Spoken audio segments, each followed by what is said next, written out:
చెప్పాలా? Last week మనము ఏం నేర్చుకున్నాము? మనస్సు మారి నూతన మగుట వలన రూపాంతరం పొందటం ఎలా అనేది గత వారం మనం అందరం కూడా నేర్చుకున్నాము. మనస్సు మారి రూపాంతరం పొందటం ఎలా అనేది మనం అందరం కూడా నేర్చుకున్నాము. అంటే మనస్సు మారిన వారి జీవితాలు ఎలా ఉంటాయో గత వారం మనం అందరం కూడా విన్నాము. ఇక ఈరోజు చాలా జాగ్రత్తగా ఒక అద్భుతమైన సందర్భాన్ని బైబిల్లో నుండి మనమందరం కూడా ఆలోచన చేద్దాము. ఈరోజు మరి గత జనవరి 7వ తారీఖు అమెరికా దేశంలోని కాలిఫోర్నియా, లాస్ ఏంజల్స్ అనే ప్రాంతాలు వైల్డ్ ఫైర్ వలన మరి నేటికి కూడా మంటలు మండుతూనే ఉన్నాయి, మనందరికీ తెలుసు. మరి ఈ కారు చిచ్చు అనేది, ఈ వైల్డ్ ఫైర్ అనేది 30 నిమిషాల్లో మొత్తం వ్యాపించటము, ఆ విధంగా భయంకరంగా మరి మండిపోవటం అనేది మనమందరం కూడా వార్తల్లో గత వారం నుంచి మనమందరం కూడా చూస్తూనే ఉన్నాము. అయితే మీరు చూడగలిగితే ప్రతిరోజు ఈ మంటలు ఆర్పడానికి 40 లక్షల రూపాయలు ఖర్చు చేసి 18,000 మంది సిబ్బంది మంటలు ఆర్పడానికి అందరూ కూడా ప్రయత్నాలు చేస్తున్నారు. ఒకవైపు సముద్రము, మరొక వైపు అడవి, ఆ పక్కనే ఉన్న ప్రాంతమే ఈ యొక్క అద్భుతమైన సుందరమైన పట్టణము. మరి మనం ఆలోచన చేయగలిగితే సుమారుగా 157 కిలోమీటర్లు ఈ ప్రాంతం. ఎంతంటే 157 కిలోమీటర్లు. అక్కడే ఏముందంటే హాలీవుడ్ ఉంది. ఇప్పుడు మన దాన్ని ఏమంటారంటే సినీ ఫీల్డ్లో టాలీవుడ్ అంటారు, దాన్ని ఏమంటారు హాలీవుడ్ అంటారు. హాలీవుడ్ అక్కడే ఉంది. తర్వాత ఖరీదైన విల్లాస్ ఉన్నాయి, అలాగే ఖరీదైన షాపింగ్ మాల్స్ ఉన్నాయి. అలాగే అక్కడ ప్రజలు లగ్జరీ లైఫ్, ఎలాంటి లైఫ్ అంటే విలాసవంతమైన జీవితము. ఎందుకంటే డబ్బుకు కొదవలేదు, ధనానికి కొదవలేదు. లగ్జరియస్ కార్లు కలిగిన ప్రాంతము అది. మరి అలాంటి ప్రాంతము ఏమైపోయిందంటే ఖాళీ బూడిదైపోయింది. ఒక హీరోయిన్ ఆమె కట్టుకున్న ఆ బిల్డింగ్ కాస్ట్ ఎంతంటే 12,000 కోట్లు. ఎన్ని వేల కోట్లమ్మా? 12,000 కోట్లతో కట్టుకున్న భవనము ఖాళీ బూడిదైపోయింది. అలాగే మన ఇండియాకు సంబంధించిన ఒక బాలీవుడ్ హీరోయిన్ మీ అందరికీ తెలుసు, ప్రియాంక చోప్రా అనే ఆమె గృహం కూడా అక్కడే ఉంది. అలాగే ప్యాషన్ ఆఫ్ ద క్రైస్ట్ అని సినిమా తీశాడు, అతని పేరు మెల్ గిబ్సన్. అతని యొక్క గృహము కూడా అక్కడే ఉంది. ఎందరో సెలబ్రిటీస్ గృహాలు, ఎందరో బిజినెస్ మ్యాన్ గృహాలు, ఎందరో ఇదిగో కోటీశ్వరుల భవంతులన్నీ కూడా ఖాళీ బూడిదైపోయాయి. కట్టుబట్టలతో పరిగెత్తారు. ఎందుకంటేనండి వితిన్ 30 సెకండ్స్ లోనే మొత్తం కూడా ఇక వ్యాపించటము. ఆ తర్వాత మనం ఆలోచన చేయగలిగితే ఎంత ఆస్తి నష్టం కలిగింది అని మరి నిన్న నేను చూసి 30 లక్షల కోట్ల ఆస్తి నష్టం వాటిల్లింది. ఎన్ని కోట్లమ్మా? 30 లక్షల కోట్ల ఆస్తి నష్టం వాటిల్లింది. 30 లక్షల కోట్లు అంటే మీరు ఆలోచించండి. మరి ఎందుకు ఒక కాలిఫోర్నియా కావచ్చు, ఒక లాస్ ఏంజల్స్ కావచ్చు, ఈ మహానగరాలు, ఈ అందమైన పట్టణాలు ఎందుకు ఖాళీ బూడిదయ్యాయి? దానికి కారణం ఏమిటి అని ఒకవేళ ఏమంటున్నారంటే ఈ మధ్యకాలంలో మీరు చూస్తూనే ఉన్నారు, బోధకులు చూస్తూనే ఉన్నారు. జనవరి 5th రోజు ఏం జరిగింది అంటే గోల్డెన్ గ్లోబల్ అవార్డ్స్ అనేటివి ఇస్తున్నారు.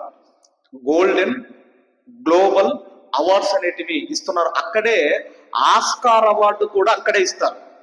మన ఇండియాలో మన ఏదో ఫిలిం కూడా వచ్చింది కదండి, ఆస్కార్ అవార్డ్స్ కూడా అక్కడే ఇస్తారు. అక్కడ గాడ్ అనగానే జీరో మెన్షన్స్ అని అన్నారు. గాడ్ అనగానే జీరో మెన్షన్స్ అనగానే ఆ యాంకర్ అంటున్నామే, గాడ్లెస్ టౌన్ అంటే దేవుడు అవసరము లేని పట్టణము, సృష్టికర్త అవసరము లేని పట్టణం అనగానే అక్కడ కూర్చున్న సెలబ్రిటీస్ వీళ్ళందరూ కూడా ఒకటే నవ్వటము. ఇది గుర్తుపెట్టుకోండి. గాడ్లెస్ టౌన్ అనగానే, క్రియేటర్ అవసరము లేని పట్టణం అనగానే అక్కడ కూర్చున్న సెలబ్రిటీస్ అందరూ కూడా ఒకటే హేళనతో నవ్వటము. ఇంకా ప్రాంతంలో ఏం కనిపిస్తుంది అంటేనండి, keep God out of California అంటే దేవుడు మా పట్టణంలో అవసరం లేదు. ఈ కాలిఫోర్నియా పట్టణానికి దేవుడు అవసరం లేదు. ఎందుకంటేనండి, దేవుడు ఉంటే విచ్చలవిడిగా బ్రతకటం కుదరదు. దేవుడుంటే మగవాడు మ్యారేజ్ చేసుకోవటం కుదరదు. ఒకవేళ దేవుడుంటే ఆడవాళ్ళు మ్యారేజ్ చేసుకోవటం కుదరదు. దేవుడుంటే ఇదిగో మ్యారేజ్కి ముందే జాగ్రత్త చేయటం కుదరదు. కాబట్టి ఇవన్నీ కూడా మరి జరుగుతున్న కారణాన అక్కడ ఏమంటున్నారంటే, keep God out of California అంటే కాలిఫోర్నియాలోంచి దేవుడు మాకు అవసరం లేదు అని మాట్లాడుతున్నారు. మరి ఈరోజు మనం ఆలోచన చేయగలిగితే, అలా మాట్లాడారు గనకనే ఈ అగ్ని ప్రమాదం, ఈ కారు చిచ్చు, ఈ వైల్డ్ ఫైర్ అనేది మరి వాటిల్లింది అని చాలా మంది చెబుతున్నారు. ఒకవేళ ఇదే నిజమో అనుకుంటే, ఒకవేళ వాళ్ళు దేవుణ్ణి హేళన చేశారు, వాళ్ళు దేవుణ్ణి కించపరిచారు, అందుకే ఇంత భయంకరమైన మంటలు వ్యాపించాయని ఒకవేళ అనుకుంటే ఈరోజు మన దేశంలో కూడా దేవుణ్ణి తోలనాడుతున్న వారు ఉన్నారా లేదా? ఉన్నారా లేదా? ఎంత భయంకరంగా దేవుణ్ణి తిట్టిన వారు ఉన్నారా లేదా? మరి వాళ్ళకెందుకు రావటం లేదు? కాబట్టి దీని వెనకాల ఉన్న మరి మొన్న మన బైబిల్ స్టడీలో మనం నేర్చుకున్నామో, భస్మమైన పట్టణాలు నేర్పే పాఠనం ఏంటి అనేది నేర్చుకున్నామో. ఇక ఈరోజు కూడా మరొక కోణంలో మనం ఎలా ఇలాంటివి జరుగుతున్నప్పుడు దీన్ని మనం ఎలా అర్థం చేసుకోవాలి, ఒక క్రైస్తవుడిగా, ఒక క్రీస్తు రక్తములో కడగబడిన నీతిమంతులుగా మనమేమి చెయ్యాలి అని మనమందరం కూడా ఆలోచన చెయ్యాలి. ఎందుకంటేనండి, ఎప్పుడు మన బాధలే కాదు, ఎంతసేపు మన బాధలే కానీ దేవుడు కూడా బాధపడుతున్నాడని ఎంతమందికి తెలుసు? ఎంతసేపు మన బాధలే కాదు, దేవుడు కూడా బాధపడుతున్నాడని మనకు అర్థం కావాలి. మరి ఈ కారు చిచ్చుకు దగ్గర ఒక వారం రోజుల నుంచి 40 లక్షల రూపాయలు 18,000 మంది సిబ్బంది మంటలు ఆర్పడానికి ప్రయత్నాలు చేస్తున్నారే, ఇది ఎందుకు జరిగింది?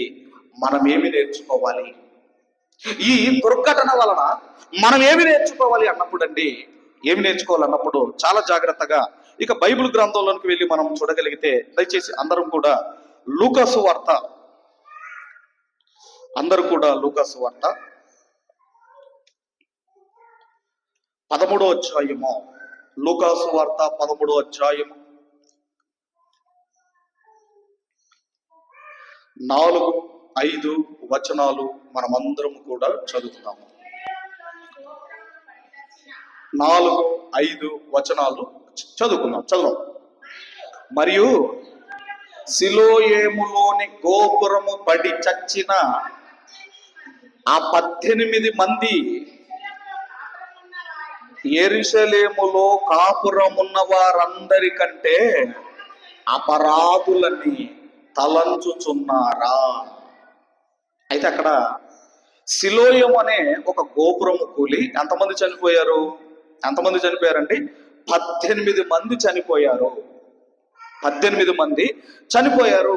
ఇప్పుడు యెరూషలేములో కాపురం ఉన్న వారి కంటే, అంటే అక్కడ వాళ్ళు ఏమనుకుంటున్నారు అంటే, వీళ్ళేదో అపరాధము చేశారు, వీళ్ళేదో పాపము చేశారు, వీళ్ళేదో అపరాధం చేశారు గనక ఆ గోపురము కూలి 18 మంది చనిపోయారు అంటున్నాడు. 18 మంది చనిపోయారు అని అక్కడున్న ప్రజలు అనుకుంటున్నారు. ఇప్పుడు మీరు కూడా ఆలోచించండి, ఏదైనా ప్రమాదం జరిగినప్పుడు వీళ్ళు ఏం పాపం చేశారు ఈ విధంగా చనిపోయారు అని అనుకునే వాళ్ళు కూడా లేకపోలేదు. అవునగా? మా ప్రాంతాల్లో కూడా అప్పుడు మేము ఇంకా చిన్నవాళ్ళము, ఒక ఆయన గోడ దగ్గర కూర్చొని అన్నం తింటున్నాడేమో కానీ గోడ కూలటము ఆన్ ద స్పాట్ చనిపోయాడు.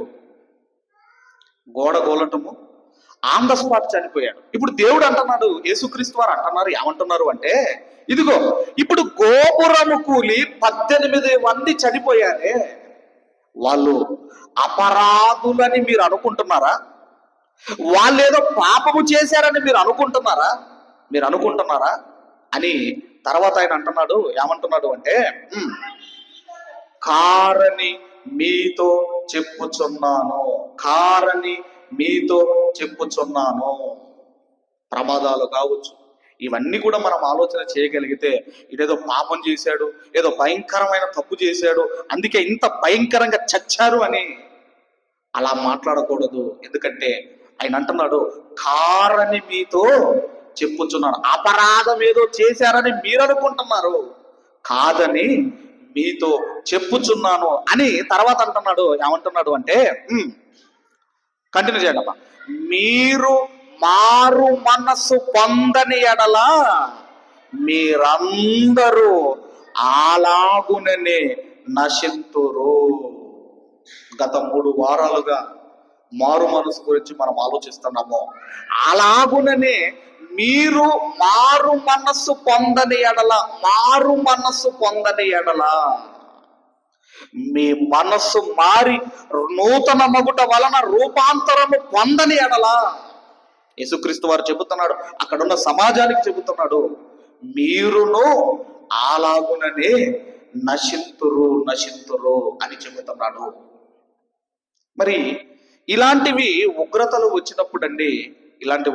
వచ్చినప్పుడు మన దగ్గర ఎంత ధనం ఉన్నా, మన దగ్గర ఎంత ఆస్తి ఉన్నా, మన దగ్గర వెండి బంగారం ఉన్నా, అవి మీ ప్రాణాన్ని కాపాడలేవు.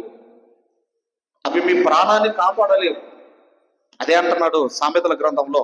ఒకసారి మనం అందరం కూడా సామెతల గ్రంథము 11వ అధ్యాయము,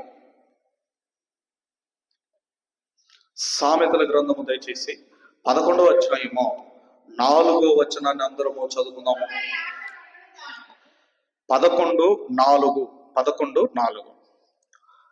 ఉగ్రత దినమందు ఆస్తి అక్కరకు రాదు.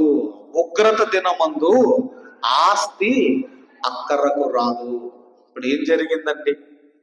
విలాసవంతమైన జీవితాలు, డబ్బుకు కొదవలేదు. అలాగని మనం ఆలోచన చేయగలిగితే ఖరీదైన కార్లు కాలిపోయాయి, అన్ని కూడా కాలిపోయాయి. ఏది కాపాడింది మీరు ఆలోచించండి. కొంతమంది చనిపోయారు, కొంతమంది బ్రతుకు జీవుడాని కట్టుబట్టలతో పారిపోయారు. మొత్తము బూడిదైపోయింది ప్రాంతం అంతా కూడా. అందుకే అంటున్నాడు, ఉగ్రత దినమందు ఆస్తి అక్కరకు రాదు. ఎంత ఆస్తి ఉన్నా, ఎంత బంగారము వెండి ఉన్నా, ఉగ్రత దినమున అది అక్కరకు రాదని. మరలా ఇది ఇక్కడ ఒక చేయి పెట్టి ఒక మాట చదువుకొని ముందుకొద్దాము. జెఫన్యా గ్రంథము దయచేసి 1వ అధ్యాయము 18వ వచనాన్ని చదువుకుందాం. జెఫన్యా గ్రంథము 18వ వచనము, యెహోవా ఉగ్రత దినమున తమ వెండి బంగారములు వారిని తప్పింపలేకపోవును, రోషాగ్ని చేత భూమి అంతంతయు దహింపబడును, హఠాత్తుగా ఆయన భూనివాసులందరినీ చేయబోచున్నాడు. ఉగ్రత దినమున వెండి బంగారములు వారిని తప్పింపలేకపోవును. నీ ఆస్తి అక్కరకు రాదు, నీ వెండి బంగారములు అక్కరకు రావు అంటున్నాడు. మరి ఏంటిది మనల్ని బ్రతికించేది అన్నప్పుడు సామెతల గ్రంథంలోనే 11వ అధ్యాయము 4వ వచనాన్ని మనం చదవగలిగితే, సామెతల గ్రంథము 11వ అధ్యాయం 4వ వచనం మనం చదవగలిగితే, ఉగ్రత దినమందు ఆస్తి అక్కరకు రాదు, నీతి మరణము నుండి రక్షించును. నీతి మరణము నుండి రక్షించును. మారు మనసు పొందుకొని నీతి కార్యాలు చేస్తూ ఎవరైతే బ్రతుకుతారో ఉగ్రత దినమందు నువ్వు కాపాడబడతావు. అందుకంటున్నాడు, నీతి మరణము నుండి రక్షించును. నీతి మరణము నుండి రక్షించును. ఇంకా ప్రకటన గ్రంథంలో కూడా, ప్రకటన గ్రంథము 8వ అధ్యాయము, దయచేసి ప్రకటన గ్రంథము 8వ అధ్యాయము 5, 6, 7 వచనాలు మనమందరం కూడా చదువుకున్నాం. చదవమ్మా. ఆ దూత ధూపార్తిని తీసుకొని బలిపీఠం పైన ఉన్న నిప్పులతో దానిని నింపి భూమి మీద పడవేయగా ఉరుములను, ధ్వనులను, మెరుపులను, భూకంపములను కలిగెను. అంతటా 7 బూరలు పట్టుకొని ఉన్న ఆ 7 దూతలు ఊదుటకు సిద్ధపడిరి. మొదటి దూత బూర ఊదినప్పుడు రక్తముతో మిళితమైన వడగండ్లును అగ్నియు పుట్టి భూమి పైన పడవేయబడెను. అందువలన భూమిలో 3వ భాగము కాలిపోయెను, చెట్లలో 3వ భాగము కాలిపోయెను, పచ్చగడ్డి అంతయు కాలిపోయెను అని మనం చదువుకుంటున్నాము. అయితే దానికి కారణాలు ఏం చెబుతున్నారు అన్నప్పుడు, గత ఈ ప్రాంతాలలో, ఈ లాస్ ఏంజల్స్ కావచ్చు, కాలిఫోర్నియా ప్రాంతాల్లో కొన్ని సంవత్సరాల నుండి, ఒక 3-4 సంవత్సరాల నుండి వర్షం లేదట. ఈ వర్షం లేకపోవడం కారణాన ఏమైపోయిందంటే గడ్డి అంతా కూడా ఎండిపోవటము.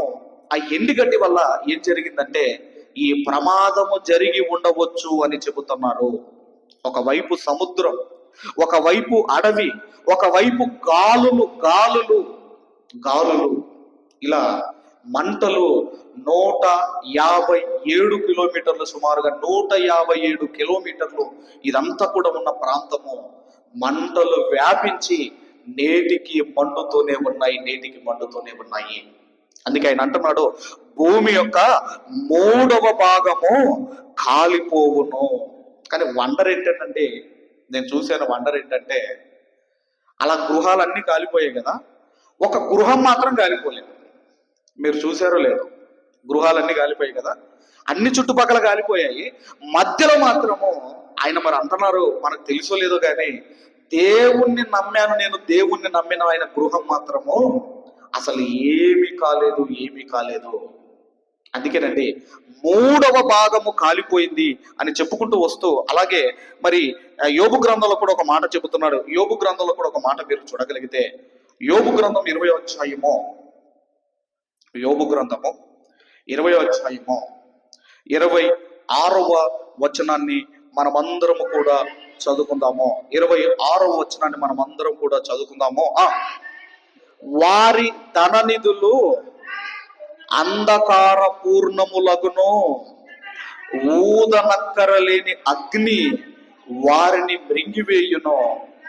వారి గుడారములో మిగిలిన దానిని అది కాల్చివేయును. వారి గుడారములో మిగిలిన దానిని అది కాల్చివేయును. ఊదనక్కరలేని అగ్ని. కొంతమంది ఇప్పుడు కొంచెము మంటలు చల్లారిన తర్వాత ఒక గృహములోనికి వెళ్ళి చూస్తే బైబుల్ కూడా కాలిపోలేదు. ఆ వీడియో కూడా బయటకు వచ్చింది. అంతా కూడా కాలిపోయినాయి, కానీ బైబుల్ కూడా కాలిపోలేదు. ఒక మాట ఏం జరిగిందంటే, ఈ న్యూ ఇయర్ కి దుబాయ్కి వెళ్ళిందంట. ఆ ప్రాంతంలో నివసించే ఆమె దుబాయ్కి వెళ్ళి వచ్చిన తర్వాత ఇల్లంతా కూడా బూడిదైపోయింది, కాలి బూడిదైపోయింది. అందుకే దేవుడు అక్కడ ఏమంటున్నాడు అంటే, వారి ధన నిధులు అంధకార పూర్ణములగును, ఊదనక్కరని అగ్ని వారిని మింగివేయును, వారి గుడారములు మిగిలిన దాన్ని అది కాల్చివేయును. బ్రతికుంటే చాలు. ఒకనాడు లోతు గారి ఫ్యామిలీ కట్టుబట్టలతో ఏ విధముగా అయితే వాళ్ళు బయటికి వచ్చారో అలా పరుగులు తీశారు. అలా పరుగు పరిస్థితి ఆ దేశమో. అలాగే ఇర్మియా గ్రంథం 21వ అధ్యాయము, దయచేసి ఇర్మియా గ్రంథము 21వ అధ్యాయము 13, 14 వచనాలు మనమందరం కూడా చదువుకుందాము. 21, 13, 14. యెహోవా వాక్కు ఇదే, లోయలో నివసించుదానా, మైదానమందలి బండ వంటి దానా, మా మీదికి రాగలవాడు ఎవడు, మా నివాస స్థలములో ప్రవేశించువాడు ఎవడు, అనుకొను వారలారా. బహుశా వీళ్ళు అనుకొని ఉంటారు. ఏమనుకొని ఉంటారంటే, ఇలాంటి భయంకరమైన ఒక దుర్ఘటన మా జీవితంలో ఎప్పుడు జరగదు అని అనుకొని ఉంటారు. మరి మీరు ఆలోచించండి, ఒక షాపింగ్ మాల్ కట్టినా, ఒక స్కూల్ కట్టినా, ఫైర్ డిపార్ట్మెంట్ వాళ్ళు ఏం ఇవ్వాలంటే పర్మిషన్ ఇవ్వాలి. ఆ రెడ్ కలర్ పైప్ ఒకటి ఉంటుంది కదండి, ఒకవేళ ఫైర్ ఏదన్నా అయినప్పుడు మంటలు ఆరపడానికి వాళ్ళంతా చూసి ఓకే అంటేనే వీళ్ళు నడిపించుకోవాలి. మరి అలాంటిది అంత రిచెస్ట్ సిటీ, అది ప్రపంచంలోనే 4th రిచెస్ట్ సిటీ అయిన అలాంటి పట్టణము బూడిదైపోయిందంటే మీరు ఆలోచించండి. అంటే వాళ్ళు అనుకొని ఉంటారు, మాకు ప్రమాదమా, ఎందుకంటే మా దగ్గర డబ్బు ఉంది, మేము లగ్జరీగా బ్రతుకుతున్నాము, మా దగ్గర అన్ని ఉన్నాయి, ఇలాంటి ప్రమాదాలు మాకెందుకు జరుగుతాయి అనుకుంటారు. కానీ అది పొరపాటు. ఎందుకంటే 4 దిక్కుల నుండి ఏ దిక్కు నుండి అపాయం వస్తుందో మనం చెప్పలేము. 4 దిక్కుల నుండి భయం అనేది ఏ వైపు నుంచి వస్తుందో మనం చెప్పలేము. అందుకే అనుకొను వారలారా అంటున్నాడు చూడండి. అనుకొను వారలారా 14 వచనము, మీ క్రియల ఫలమును బట్టి మిమ్మును దండించెదను, నేను దాని అరణ్యములో అగ్ని రగలబెట్టెదను, అది దాని చుట్టూన్న ప్రాంతములన్నింటినీ కాల్చివేయును, ఇదే యెహోవా వాక్కు అంటున్నాడు. కాబట్టి మనం ఆలోచన చేయగలిగితే మనం ఏమి చేయాలి అన్నప్పుడు, ఇదిగోనండి, ఈ రోజు అంత విలాసవంతమైన జీవితం జీవిస్తున్నారు అంటే, అంతగా బ్లెస్ అయ్యారు అంటే, ఇది దేవుని ఆశీర్వాదం అనుకొనవలెను. ఈరోజు ఇంత దేవుడు మనల్ని దీవిస్తున్నాడే, ఇంత దేవుడు మనల్ని కాపాడుతున్నాడే, ఆ దేవునికి దగ్గరగా బ్రతకవలసింది పోయి దేవునికి దూరముగా బ్రతికితే కష్టాలు రావా? దేవుడు మా పట్టణానికి అవసరము లేదంటే మరి ఇలాంటివి ప్రమాదాలు జరగవా? మీరు ఆలోచించండి. పట్టణమే కాలిపోతే మా ఇంటికి దేవుడు అవసరం లేదనుకుంటే మరి మన పరిస్థితి ఏంటి? మీరు ఆలోచించండి. అందుకే ప్రారంభంలో చెప్పాను కదా, ఏం చెప్పాను అక్కడ క్రియేటర్ అవసరం లేదు, దేవుడు అవసరం లేదు పట్టణం అనగానే అందరూ నవ్వుతున్నారు. అందరూ కూడా దేవునికి జీరో మెన్షన్స్ అనగానే, గాడ్లెస్ టౌన్ అనగానే అందరూ ఒకటే నవ్వుడు, ఏళన చేసుకుంటూ నవ్వుడు. ఇప్పుడు దేవుడు ఏం చేస్తుంటాడో మీరు ఆలోచించండి. అలాంటి ప్రమాదము జరిగి ఒక్కొక్కరు ఏడుస్తున్నప్పుడు దేవుడు ఏం చేస్తుంటాడో మీరు ఆలోచన చేయగలిగితే, మీరందరూ కూడా చూడగలిగితే, సామెతల గ్రంథం 1వ అధ్యాయము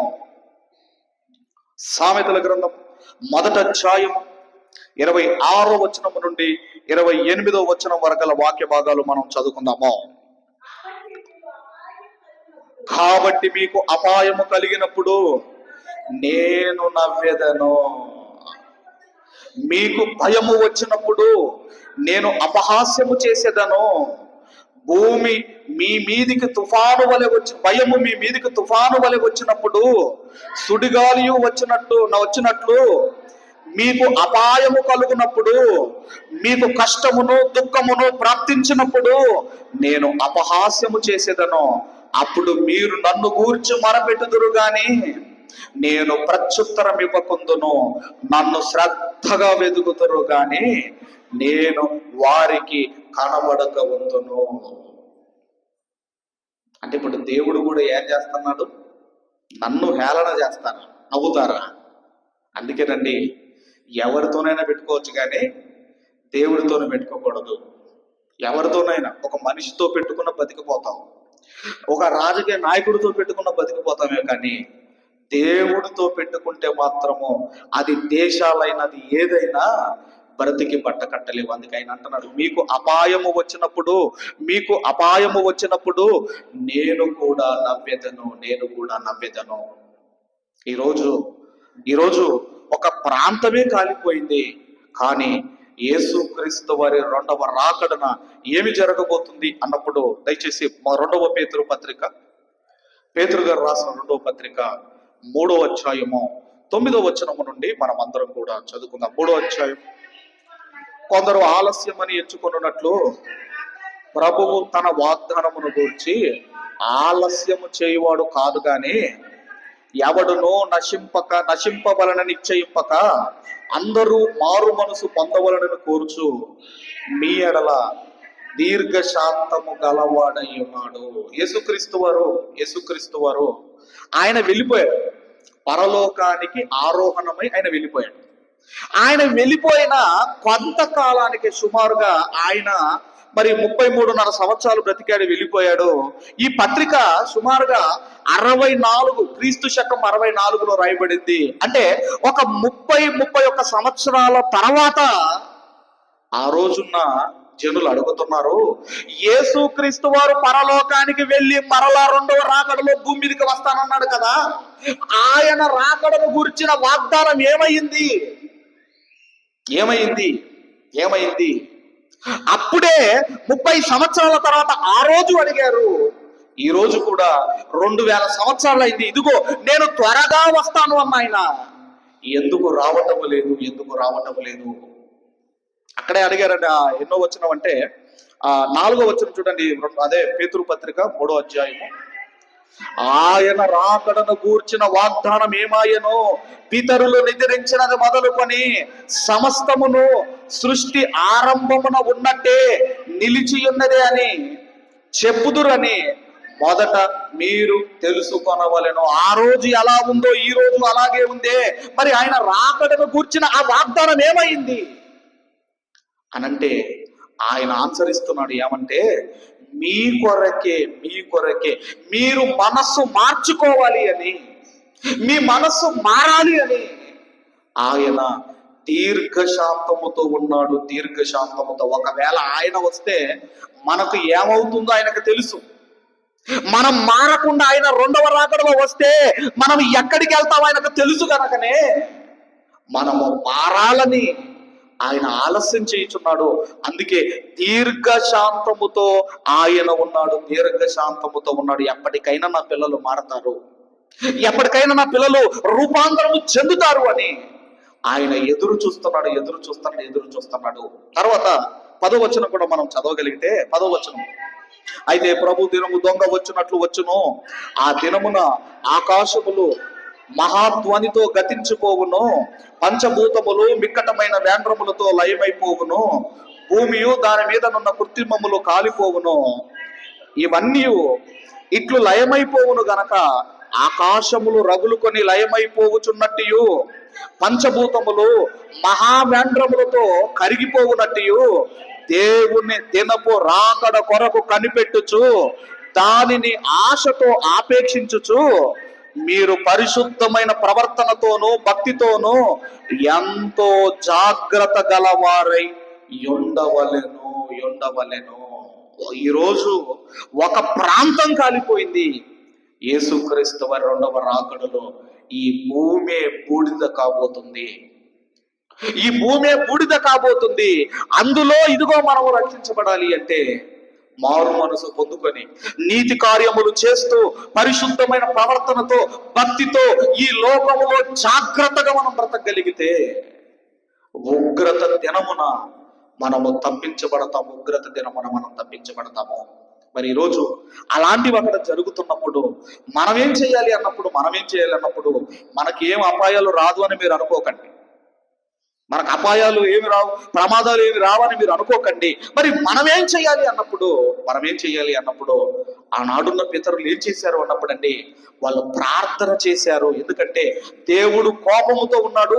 కోపముతో ఉన్న దేవుణ్ణి మనము శాంతిపరచాలని సామెతల గ్రంథము అందరూ కూడా 16వ అధ్యాయం, సామెతల గ్రంథము 16వ అధ్యాయము 14వ వచనాన్ని మనం అందరము కూడా చదువుకున్నాము. 16వ అధ్యాయం 14వ వచనాన్ని మనం అందరము కూడా చదువుకున్నాం. రాజు క్రోధము మరణదూత, జ్ఞాని అయిన వాడు ఆ క్రోధమును చల్లార్చును, ఆ క్రోధమును శాంతిపరచును. రాజు కోపము మరణదూత, జ్ఞాని అయిన వాడు ఆ క్రోధమును శాంతిపరచును. దేవునికి కోపం వచ్చినప్పుడు జ్ఞానివైతే ఆయన కోపమును శాంతిపరిచే కార్యక్రమాల్లో మనం ఉంటాము. ఇప్పుడు ఇంటికి డాడీ కోపంతో వచ్చాడు అనుకోండి, ఎవరికి తెలిసిందమ్మా? ఫస్ట్ అమ్మ ఎవరికి తెలిసిందమ్మా? ఎలాంటి మైండ్తో వస్తున్నాడో ముందు భార్య పసిగట్టింది. అప్పుడు పిల్లగాడు వెళ్ళిపోయి డాడీ అని వెళ్ళాడు అనుకోండి, వాడు తీసి అటీసిరేస్తాడు వాడిని. ఎందుకు? డాడీ ఎలా ఉన్నాడు? కోపంతో ఉన్నాడు. కోపంతో ఉన్నప్పుడు ఎలా ఉండాలమ్మా? ఎలా ఉండాలి? జాగ్రత్తగా మాట్లాడతారు. అందుకే ఇక్కడ ఏమంటున్నాడు అంటే, ఇదిగో జ్ఞాని అయిన వాడు ఆ కోపమును శాంతిపరచును. ఒకనాడు బైబిల్ గ్రంథంలో కూడా దేవునికి కోపం వచ్చి, ఇదిగో ఈ సొదొమ గొమొర్రా పట్టణాలు బాగా వేటైపోయి అబ్రహాము, ఇక నేను మోయలేకపోతున్నాను, వాళ్ళ భారం నేను మోయలేకపోయా, ఇప్పటి వరకు మోసాను. వాళ్ళ పాపాలు చాలా వేటైపోయాయి, ఇక నా వల్ల కావటం లేదని అబ్రహాము చెప్పినప్పుడు అబ్రహాము గారికి అర్థమైపోయింది, టోటల్ ప్రాంతం అంతా కూడా దేవుడు ఇదిగో నాశనం చేయబోతున్నాడని అర్థమైపోయి, అప్పుడు అబ్రహాము గారు అన్నారు, దేవా ఇదిగో ఆ పట్టణంలో 50 మంది ఉంటే కాపాడతావా? అలాగని 40 మంది ఉంటే కాపాడతావా? అయ్యా దుమ్మును ధూళిని ఇదిగో పురుగు వంటి వాడను 30 మంది ఉంటే కాపాడతావని 10 మంది దగ్గరికి తీసుకొచ్చాడండి. ఎందుకంటే 10 మంది ఉంటే ఆ పట్టణాలు కాపాడబడతాయి.